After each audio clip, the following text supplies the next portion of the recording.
Selamat malam semua, Mas Mbak. Salam sejahtera bagi kita semua.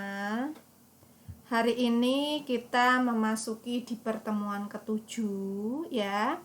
Pada malam hari ini tanggal 30 April 2021, Mas Mbak semua membahas ya, materi hari ini adalah ya kaitannya tentang liberalisme, Marxisme, Leninisme, komunisme, dan fasisme. Mas Mbak semua, inilah nanti ya yang akan kita bahas ya, Mas Mbak semua, di mana paham-paham ya di negara-negara ini adalah kita nanti akan membahas satu persatu ya.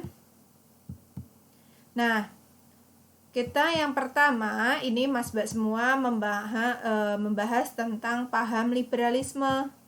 Nah, liberalisme ideologi ini muncul karena adanya dominasi aristokrasi dan patron di kalangan masyarakat Eropa abad pertengahan. Ideologi ini muncul untuk membatasi kekuasaan bangsawan. Ideologi liberal ini yakin bahwa setiap individu itu dapat mengembangkan bakat dan pemikiran mereka sendiri. Yang terpenting, setiap individu tersebut juga mampu bertanggung jawab atas tindakannya, ya. Tujuannya adalah untuk mendorong terciptanya masyarakat yang lebih dewasa dan bertanggung jawab. Ideologi inilah yang kemudian melahirkan demokrasi, ya Mas Mbak semua. Liberalisme ini, Mas Mbak semua, ideologi liberalisme itu dimana paham liberalisme muncullah ya, melahirkan demokrasi. Kemudian paham komunisme. Komunisme, ideologi ini banyak menganut ajaran Marxisme, Leninisme. Seluruh hak milik dihapuskan dan dijadikan hak milik negara.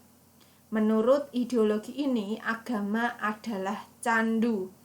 Negara yang masih menganut ideologi ini adalah RRC, Republik Rakyat Cina. Ya, Mas Mbak semua, ini nanti kita akan membahas ya paham-paham yang ada di negara-negara ya, gitu, berbagai negara.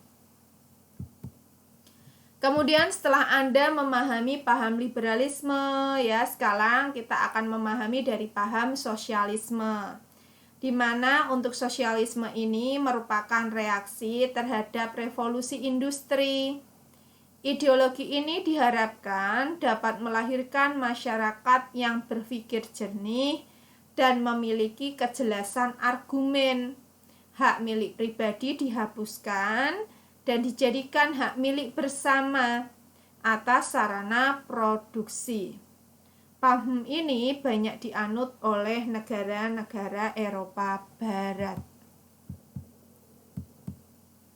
Nah, kemudian kita lihat dari paham fasisme. Paham ini muncul karena ketakutan dari kelas menengah dan status sosial mereka. Dikarenakan oleh krisis ekonomi, pergerakan kelas bawah, kelas menengah ini merasa terjepit oleh perusahaan besar dan pergerakan buruh. Ideologi ini menganut hierarki yang kaku dan otoriter. Selain itu, ideologi ini lebih mengutamakan kepentingan bangsa daripada kelas bawah. Tidak heran penganut ideologi ini terkesan rasis. Saat krisis ekonomi dan demokrasi melemah, ideologi fasis ini dapat berkembang dengan cepat. Nah, melihat dari Karl Marx ya, baik ideologi Marxisme, sosialisme maupun komunisme itu bermula dari revolusi industri. Revolusi tersebut sangat mempengaruhi keadaan sosial khususnya kaum buruh. Hal ini menimbulkan reaksi khususnya dari para cendekiawan seperti Karl Marx. Dalam pandangannya, Karl Marx ingin mengubah kekacauan sistem ekonomi maupun sosial menjadi lebih baik. Namun, untuk mewujudkan hal itu, diperlukan cara radikal yang menurut Marx mampu untuk mengubah hal tersebut. Cara yang dimaksud yaitu mencapai kemajuan, ya, dengan melakukan pertentangan dan perubahan secara keseluruhan dari kekacauan yang ada ke arah kemajuan. Ya, cara radikal tersebut bisa berupa revolusi, kudeta, dan lain-lain. Pemikiran Marx inilah yang kemudian menjadi sumber lahirnya ideologi Marxisme yang nantinya berkembang menjadi sosialisme dan komunisme, ya. Kemudian adanya ketidakseimbangan ekonomi antara kaum proleter dan borjuis yang mengakibatkan diskriminasi sosial menjadi subjek dari ideologi Marxisme, ya. Di mana di sini ideologi ini lebih cenderung ke arah perbaikan ekonomi. Dalam pandangan Marx, kaum proleter akan bangkit sendiri. Hal ini dapat terjadi dikarenakan rasa tidak puas kaum proleter terhadap diskriminasi ekonomi yang akhirnya melahirkan pemberontakan. Para kaum proleter bersatu mengambil hak mereka yang dikuasai oleh kaum borjuis.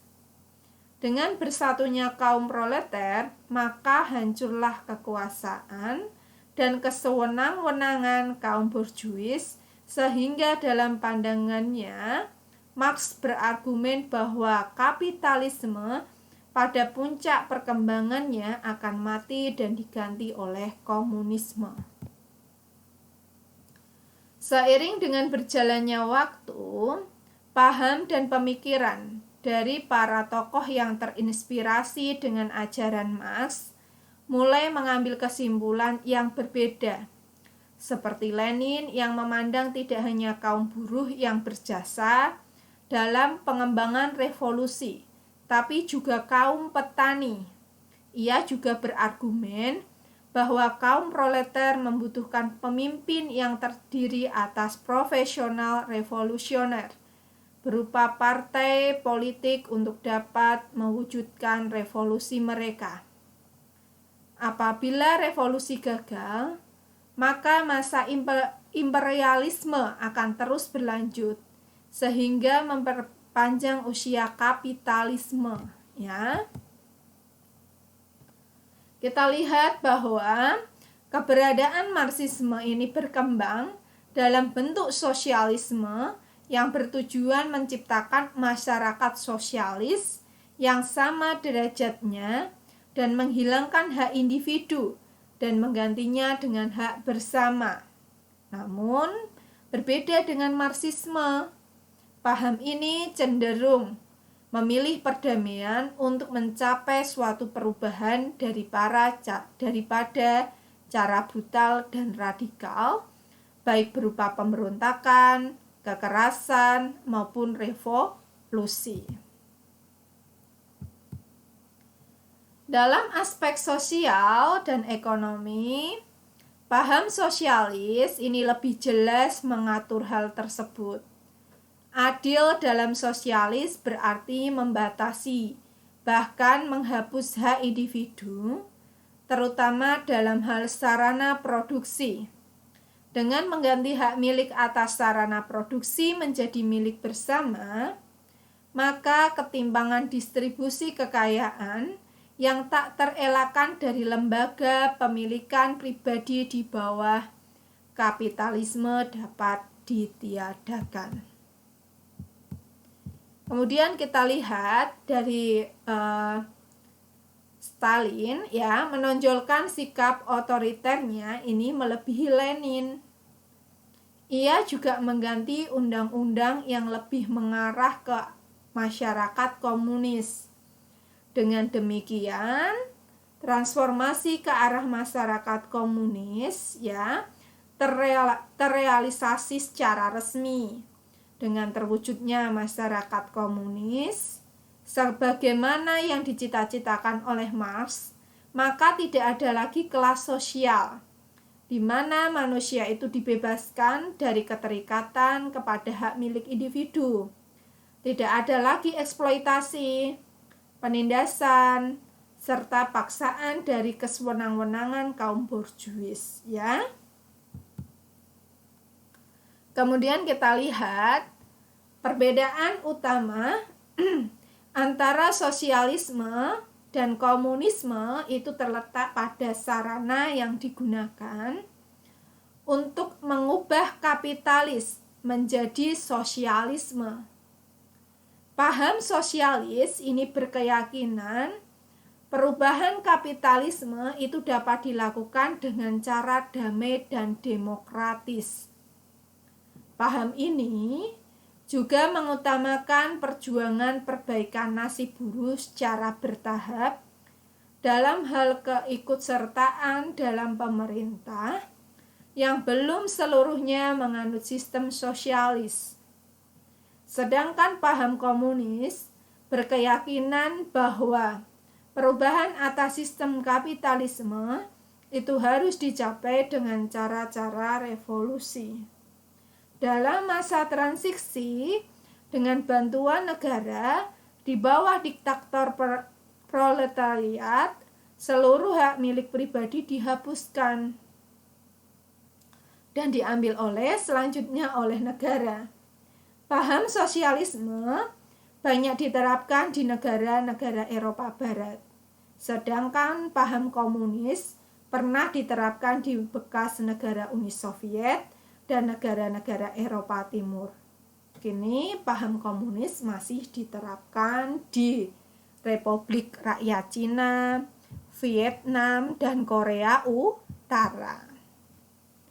Kemudian, runtuhnya negara besar Uni Soviet yang menjadi induk komunisme tidak diikutsertai oleh negara-negara lain yang juga menganut paham komunisme.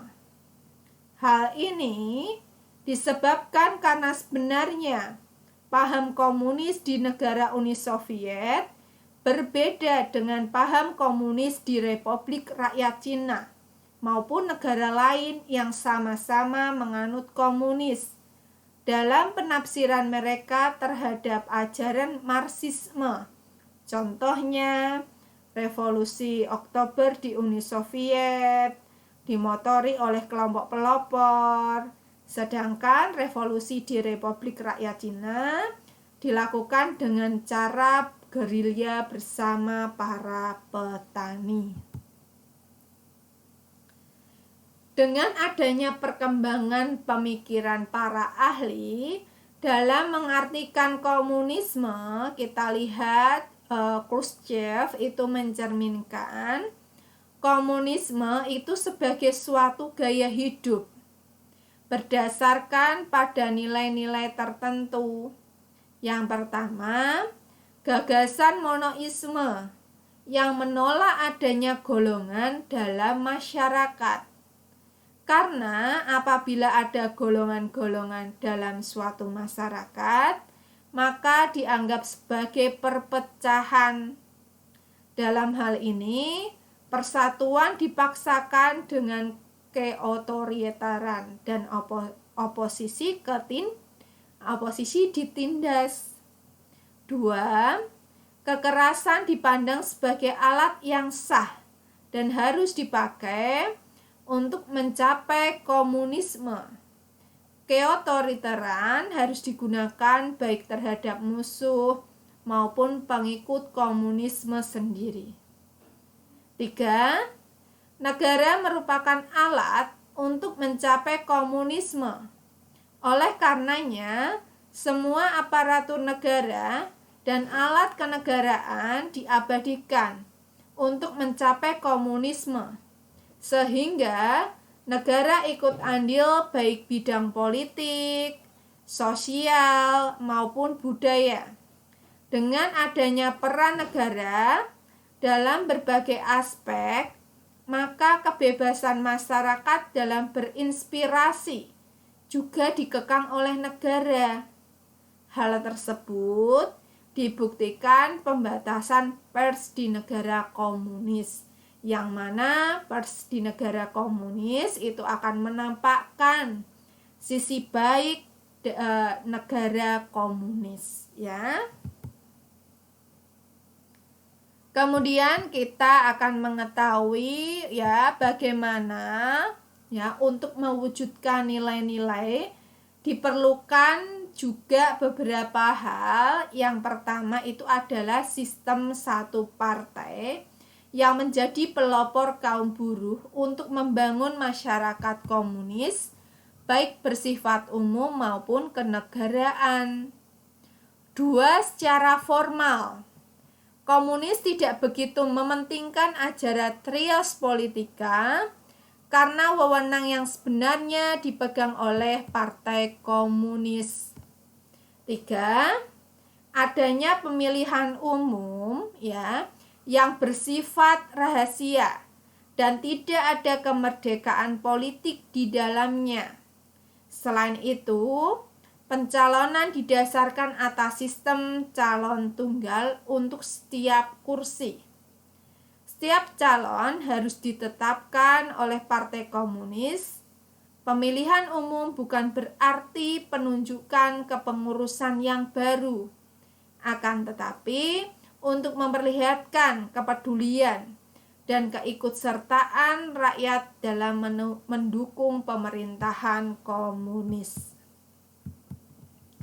Kemudian kita lihat ya, karena kegagalan ekonomi Mas-Mbak semua, peran kekuatan oposisi, kompetisi dengan negara barat, jangkauan wilayah yang cukup luas, koreksi pada ajaran Marxisme, adanya krisis legitimasi, perkembangan revolusi, reaksi terhadap modernisasi, dan beberapa hal lainnya yang menyebabkan perubahan-perubahan drastis dalam sistem komunisme. Oleh karena banyaknya problematika yang tak terbendung, maka keruntuhan ideologi besar ini tak dapat terelakkan. Nah, kita akan membahas tentang anarkisme. Selain paham Marxisme, sosialisme, komunisme, anarkisme itu juga menjadikan ajaran Marx sebagai titik tolak mempunyai pemahaman yang berbeda untuk menciptakan sistem yang terbebas dari ketimpangan ekonomi, perpecahan politik, dan diskriminasi sosial. Paham anarkisme itu menghapus aturan-aturan yang mengikat pengikutnya. Para penganut anarkisme ingin menciptakan sistem bebas dari monopoli, kekuasaan, dan menciptakan perdamaian dan kebebasan yang tidak terikat dengan peraturan hukum yang dibuat oleh negara. Maka dapat dikatakan bahwa anarkisme merupakan sistem sosialis yang tidak ada keterikatan pemerintah di dalamnya. Nah, inilah gambaran anarkisme Mas-Mbak semua ya. Nah, kemudian di dalam anarkisme itu sendiri ya, kita akan mengetahui dari anarkisme kolektif. Doktrin utamanya adalah penghapusan semua hal yang ada hubungannya dengan negara dan hak milik pribadi itu terhadap sarana produksi, menolak hak milik kolektif oleh kelompok tertentu.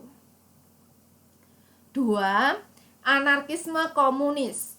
Dalam paham anarkisme komunis, semua individu itu bebas untuk mendapatkan hak milik atas sarana produksi sesuai dengan kebutuhannya.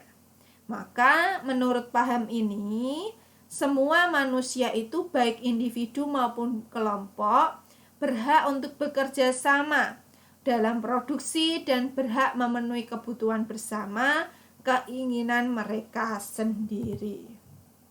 Nah, yang ketiga adalah anarkis sindikalisme.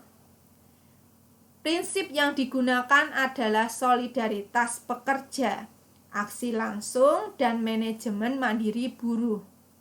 4. Anarkisme individualisme. Paham ini cenderung pada aspek kebebasan individu. Paham ini sedikit banyak juga dipengaruhi oleh liberalisme, sehingga selain anarkisme individualisme juga dikenal sebagai anarkisme liberal.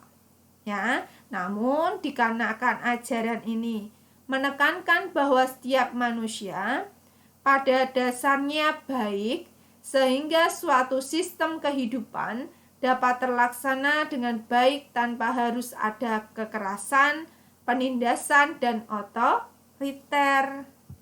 Nah, ya, yang terakhir kita akan membahas tentang fasisme. Meskipun fasisme tidak jauh berbeda dengan komunisme, namun ia tidak memiliki pernyataan otoritatif seperti prinsip yang dimiliki komunisme. Apalagi tidak ada negara saat ini yang mengarah pada konspirasi dunia fasis. Selama rezim Nazi, Jerman adalah yang paling kuat dari negara-negara fasis. Dan dunia fasisme sebagai besar diarahkan, dibiayai, dan dihasilkan oleh pola pikir dan kekayaan Jerman. Sejak kekalahan fasis, ya, ini ada Jerman, Italia, Jepang, ya, di Perang Dunia II, belum ada gambaran negara fasis yang lebih besar dari itu. Oke, Mas Mbak semua, setelah Anda mempelajari dari komunisme, sosialisme, liberalisme, ya, anarkisme, dan fasisme, ini tadi yang pertama, Mas Mbak semua, silahkan Anda menjawab pertanyaan-pertanyaan di bawah ini dengan baik dan benar. Yang pertama, apa yang Anda pahami tentang paham liberalisme, paham komunisme, dan sosialisme? 2. Apa yang dimaksud dengan anarkisme dan fasisme? Mas Mbak semua, saya ingatkan lagi, pada malam hari ini Anda jangan lupa untuk login di Siakat untuk presensi pada pertemuan ke-7, ya, pada tanggal 30 April ya 2021. Mas Mbak semua, terima kasih atas perhatiannya. Mohon maaf apabila ada salah-salah kata. Terima kasih. Wassalamualaikum warahmatullahi wabarakatuh.